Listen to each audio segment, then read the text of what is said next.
చంపేస్తున్నాడు. కాపాడండి. నా నపుంసక మొగుడు నుంచి రక్షణ కల్పించండి అని. నా చేతిలో కర్ర జారిపోయింది. నలుగురు నన్ను వింతగా చూశారు. ప్రభావతి ముక్కుతూ, ములుగుతూ పడక గదిలో తనకి సుఖం ఇవ్వకపోగా తన చేత ఏవేవో చెయ్యమని చెబుతున్నాడని, నేను కాదంటే కొడుతున్నాడని ఎవరినెవరినో తెస్తున్నాడు. ఏడ్చి చెప్పింది. ఏడ్చే ఆడదాని మాటలు ఎవ్వరూ నమ్మరు. నేను నపుంసకుణ్ణి కాదు. దీని ప్రవర్తనతో నాకు సెక్స్ మీద ఉత్సాహం పోయిందని గొంతు చించుకొని చెబుదామనిపించింది. నరాలు తెగేలా నేను బ్రోకర్‌ని కానని చెప్పాలనిపించింది. కానీ ఏదీ చెప్పలేకపోయాను. నలుగురు నన్నన్నారు. చుట్టూ లోకం కాకుల్లా నా మీద పడ్డారు. ఇంతకు ముందు పారిపోయిన రాజుని నేనే తీసుకొచ్చి నా భార్య పక్కలో పడుకోమన్నాననే అసత్యాన్ని సత్యంగా తేల్చారు. మొహన ఉమ్మటం ఒక్కటే తక్కువ. కారణం ప్రభావతి అద్భుతమైన నటన. మగవాడు అబద్ధమాడితే తడికల చిల్లులు చిల్లులుగా ఉంటుంది. అదే ఆడది చెబితే అందమైన గోడలా. నేను ఓడిపోయిన సైనికుడిలా వెనక్కి తిరిగాను. లోపలికెళ్ళి తలుపేసుకున్నాను. నా ముందున్న జీవితంలానే గదంతా చీకటి. ప్రభావతి ఆ రోజు వెళ్ళటమే. ఆ తర్వాత తెలిసింది ఆనంద్‌తో అది లేచిపోయిందని. నేను నిజాయితీగా ఉన్నది ఉన్నట్టు చెప్పాను. నేను నపుంసకుడినా? అనుమానపు మొగుణ్ణి, రాక్షసుణ్ణి, బ్రోకర్‌నా? చెప్పు. దయానిధి చాలా సేపటి వరకు మాట్లాడలేకపోయాడు. సారీ. అందరిలా నేను నలుగురి మాటలు నమ్మి నిన్ను అనుమానపు శాడిస్టపు మొగుడే అనుకున్నాను. కానీ ఇప్పుడే తెలిసింది అసలు కథ. I'm very sorry. గురుమూర్తి నిర్లిప్తంగా నవ్వి అన్నాడు. 2 జాలి మాటలకో, 2 వాత్సల్యమైన చూపులకో నా గాథ నీకు వినిపించలేదు. నిన్ను అడగబోయే సహాయానికి నా గతంతా చెప్పాను. ఏ భర్త తన భార్య గురించి విపులంగా చెప్పడు. నేను చెప్పానంటే కారణం ఒక్కటే. నేను నీతో చేయించే పని వల్ల నన్ను అసహ్యించుకోకుండా అర్థం చేసుకొని సహకరిస్తావని. తప్పకుండా. నిస్సంకోచంగా అడుగు. అయినా నా హెల్పు నువ్వు చెప్పిన దానికి సంబంధమేమిటో అంతుపట్టటం లేదు. ఉంది. కట్టుకున్న మొగుడే భార్యని పరీక్షించటం. తన స్నేహితుడినే ఆయుధంగా ఉపయోగిస్తున్నాడంటే ఆ భర్తని నీ దృష్టిలో ఏమనుకుంటావు? గురుమూర్తి అన్నాడు చివ్వున తలెత్తి. అవును. నిన్ను వినియోగిస్తుంది ఆ పనికే. మొత్తం కథంతా విన్నావు. ప్రభావతిలానే అది ప్రవర్తిస్తుంది. కేవలం నా అనుమానమే. మరి కొన్నాళ్ళకి ప్రభావతిలా మారి నా ఎదురు పడకుండానే నాకు తెలియాలి. అందుకే తప్పైనా ఈ మార్గం ఎన్నుకున్నాను. తెలుసుకొని ఏం చేస్తావు? అనుమానంగా అడిగాడు దయానిధి. ప్రశాంతంగా గడుపుతాను. ప్రభావతిలా సుఫల కూడా ప్రవర్తిస్తే తట్టుకునే శక్తి ఈ జీవికి లేదు. నా నష్టజాతకాన్ని నిందించుకుంటూ దూరంగా వెళ్ళిపోతాను. లేదా దానిమీద కసి తీర్చుకుంటాను. ముక్కలు ముక్కలుగా నరుకుతాను. నో. అంతదాకా ఆలోచించకు. నేను ఒక్కసారి చూసినా, గంట పరిచయమైనా నేను చెప్పగలను. నీ సుఫల స్వాధిమూర్తి. తథాస్తు. నాకు మాత్రం జీవితం మీద కోరిక ఉండదా? ఆమె గతం, ప్రస్తుతమంతా ముచ్చదగినదే అయితే సంతోషంగా ఆవిడ కాళ్ళ ముందు పడమన్నా పడతాను. నీ దురదృష్టం కొద్దీ ప్రభావతి శంకిని జాతి స్త్రీ. సుఫల అలా కాదు. పద్మిని జాతిది. స్వచ్ఛమైన ముత్యపు నీరు వంటిది. ఒడ్డున్నుంచొని ఈత గురించి ఎన్నైనా చెప్పవచ్చు. ఒక్కసారి దెబ్బతిన్నాను. ప్రభావతి తొలి ప్రవర్తన సుఫలలో లీలాగా కనబడుతుంది. కేవలం నీ అనుమానం. అంతే. నాకు అనుమానమే. అది తీర్చుకునే ప్రయత్నమే చేస్తావా? చెయ్యవా? చెయ్యను. స్నేహితుడి భార్యని పరీక్షించే నీచ మనస్తత్వం నాకు లేదు. ఒక స్నేహితుడిగా నీ బాధ విన్నాను. స్నేహధర్మం పాటించాను. దయచేసి నన్ను ఒత్తిడి చెయ్యకు. సారీ చెప్పి ముందుకు నడిచాడు. గురుమూర్తి అసహనంగా అరిచాడు. అన్యాయం. మొత్తం నా వ్యధంతా విని కూడా అర్థం చేసుకోలేకపోవటం విచారకం. మన స్నేహం సాక్షి. నువ్వు చెయ్యలేకపోతే ఈరోజే నీకు, నాకు ఇదే చివరి కలయిక.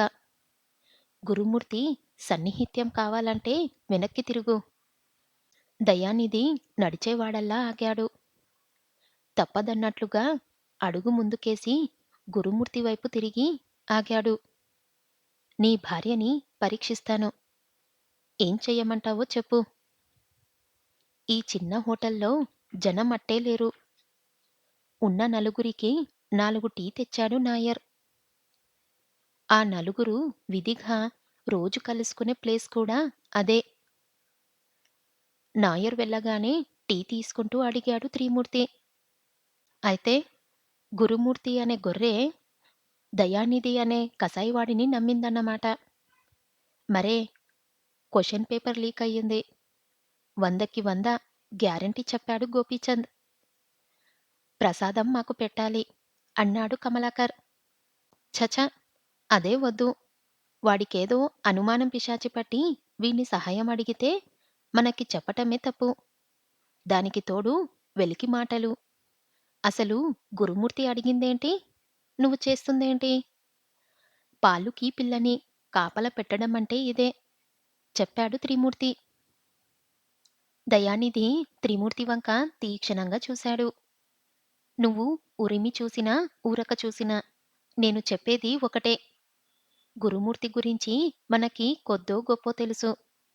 వాడో అనుమానపు అక్కుపక్షి. కట్టుకున్న పెళ్ళాం శీలాన్ని పరీక్షించటానికి స్నేహితుణ్ణి ఎలా పురమాయించాడో ఆ భగవంతుడికే తెలియాలి. ఫ్రెండ్లీగానో లేక మరో విధంగానో తలచి వాడు చెప్పిందంతా మాకు చెప్పావు. అదే అసలు తప్పు. మళ్ళీ రెండో తప్పు. స్నేహితుడి భార్య గురించి చెడుగా మాట్లాడటం. మన సోదరి గురించి మాట్లాడటం రెండూ ఒకటే అవుతుంది. ఆహా! ఫ్రెండు మిసెస్ సోదరితో సమానం. మరి ఫ్రెండు చెల్లెలు పెళ్ళాంతో సమానమా? కొద్దిపాటి ఆవేశాన్ని ప్రదర్శిస్తూ అడిగాడు దయానిధి. అర్థమయ్యేటట్టు చెప్పు. చిరాకు పడ్డాడు త్రిమూర్తి. చెప్పు గోపీ. కనీసం నీ నోటి ద్వారా విన్న తర్వాతైనా నేను చేస్తున్న పని సబబే అయ్యిందే అని ఒప్పుకుంటున్నాను చెప్పాడు దయానిధి పక్కనున్న గోపీచంద్ని ఉద్దేశించి. త్రిమూర్తి గోపీచంద్ కేసి చూశాడు. మన దయాగాడి చెల్లెలికి గురుమూర్తిగాడు లైన్ వేశాడు. వెకిలి చేష్టలు, ఆకలి చూపులు. పాపం ఆ అమ్మాయి నాకు కూడా చెప్పింది. ఏం చేస్తాం? ఫ్రెండ్. వాడికి లేకపోయినా మనకైనా ఉండాలిగా. నోరు మూసుకొని ఊరుకున్నాం. అప్పటినుంచే గురుమూర్తి వీడింటికి రావద్దని తానే వాడి దగ్గరికి వెళ్తున్నది. ఇప్పుడు చెప్పు. ఆ పగ నాలో ఉండదా? త్రేతాయుగంలో ఒక దెబ్బ కొడితే నవ్వి ఊరుకోవాలి. ద్వాపరయుగంలో అది తప్పని చెప్పాలి. అదే కలియుగంలో అయితే దబదబమని ఊపిరాడకుండా కొట్టాలి. అందుకే వాడి పెళ్ళాన్ని వాడు ప్లాన్ చేసిన విధంగానే టెస్ట్ చేసి ఎలా నా దారికి తెచ్చుకుంటానో చూడండి. కట్టుకున్న పెళ్ళామే ఎదురు తిరిగి చెప్పు తీసుకొని కొట్టేలా చేస్తాను. చూడండి. ఎదుటవాడు గడ్డి తిన్నాడని నువ్వు తింటావా?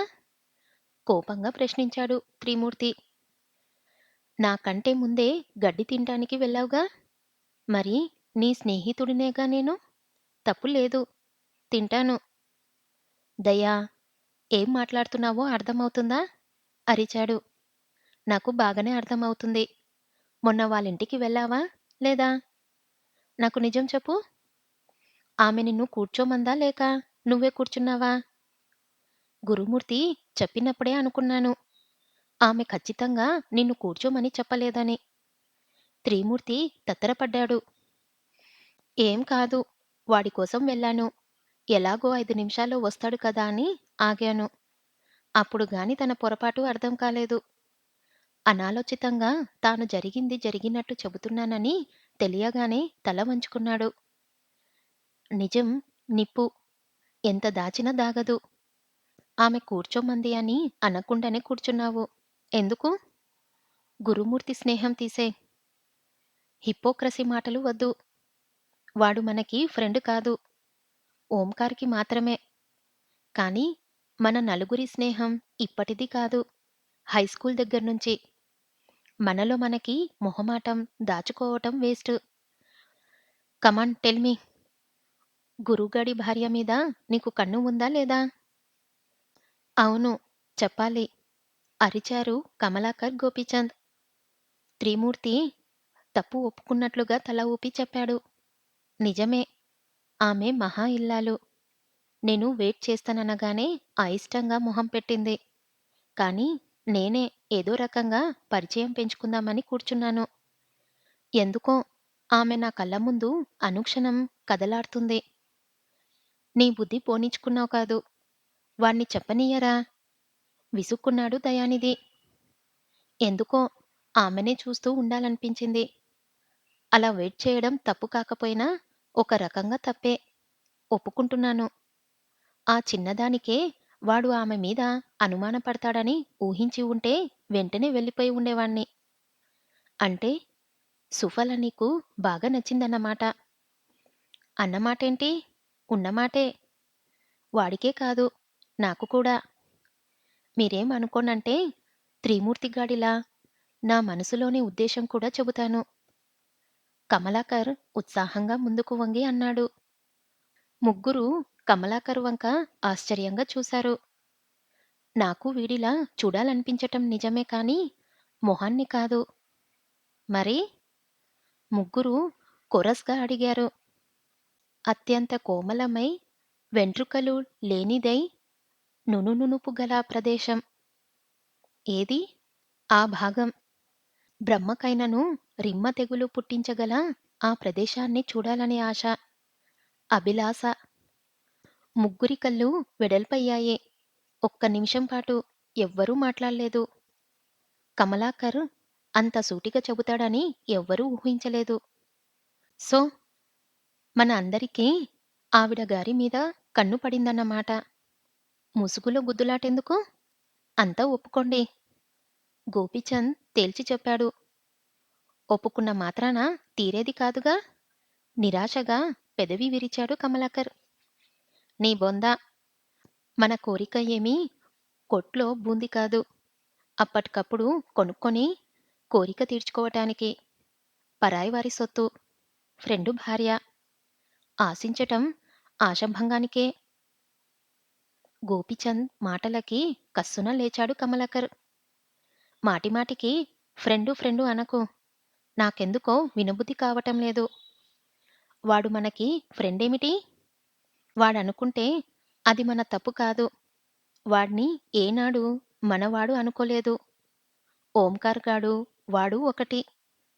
మనం కాదు. ఓంకార్ అంటే గుర్తుకొచ్చింది. ఈ టాపిక్ ఎటువంటి స్థితుల్లోనూ వాడి చెవిన పడకూడదు. వాడెప్పుడూ వాడి పక్కే. హెచ్చరించాడు దయానిధి. సరేగాని ఇంతకీ అసలు విషయం చెప్పు. గురుమూర్తి ఎలా అప్రోచ్ అవ్వమన్నాడు? అసలు ప్లాన్ ఏంటి? అడిగాడు కమలాకర్. ఏదో పావల ప్లాన్ చెప్పాడు. అసలు ప్లాను నేను చెబుతాను. రేపు మీరందరూ లెటర్ రాయాలి. మేమా? ఎవరికి? కొరస్గా అడిగాడు. దయానిధి తాపిగా చెప్పాడు. సుఫలకి. గురుమూర్తి నన్నెందుకు నియమించాడో అంత పూసగుచ్చినట్టు రాయాలి. రాస్తే? అప్పుడుంటుంది అసలు డ్రామా. ఇద్దరు కొట్టుకు చస్తారు. అప్పుడు నా మనసుకి ప్రశాంతత. రెండో పెళ్ళాం కూడా ఛీ అని వదిలేసిన తర్వాత నేనే చెబుతాను. ఇంకెప్పుడు స్నేహం పేరు చెప్పి ఇంటికి వచ్చి ఆడపిల్లల్ని కదిలించవద్దని. నీ ద్వేషం తీరుతుంది సరే. మా కోరిక జారేదెలా? కమలాకర్ నిస్సహాయంగా అడిగాడు. త్రిమూర్తి మిగతా ఇద్దర్ని చూపిస్తూ ఎవడ్రా వీడు? కోరికలు, ఆశలు ఎప్పుడూ తీరవు. అవెప్పుడు అందని చందమామలే. సుఫల చందమామ కంటే పైనుందని తెలియని పిచ్చివాడు. ఎవడ్రా వీడు? నాటకీయంగా చెప్పాడు త్రిమూర్తి. ముగ్గురు నవ్వబోతుండగా నాయర్ మాటలు వినపడ్డాయి. వెళ్ళాలి. మా ఆడోళ్ళు వస్తున్నారు. మీరెళ్ళాలి. ఈసారి నలుగురు నవ్వలేదు. నోరు తెరిచారు. ఆ రోజు సుఫలకి ఎంతో ఆనందంగా ఉంది. కారణం ప్రతిరోజులా గురుమూర్తి దండకం లేకపోవటం కాదు.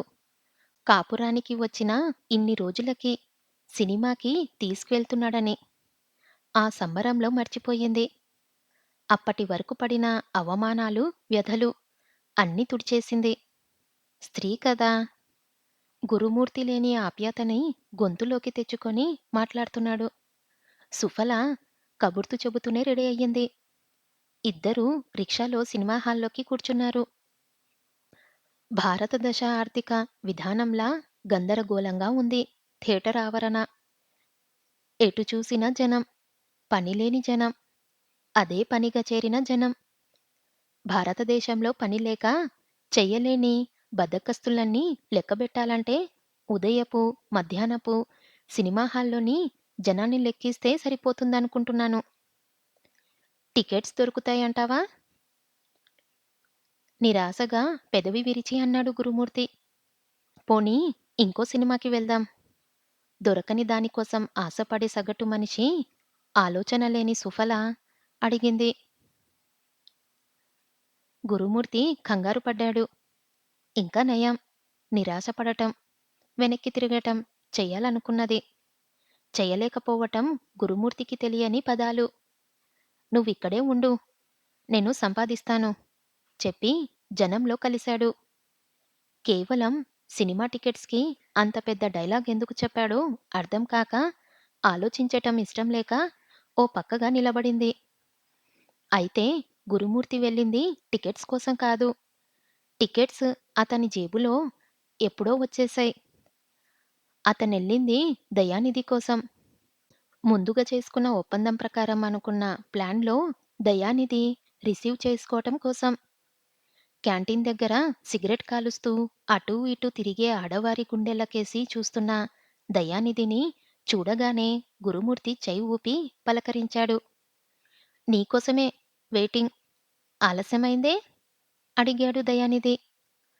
ఆడవారి అలంకరణ గురించి చెప్పేదేముంది? ఇవిగో టికెట్లు.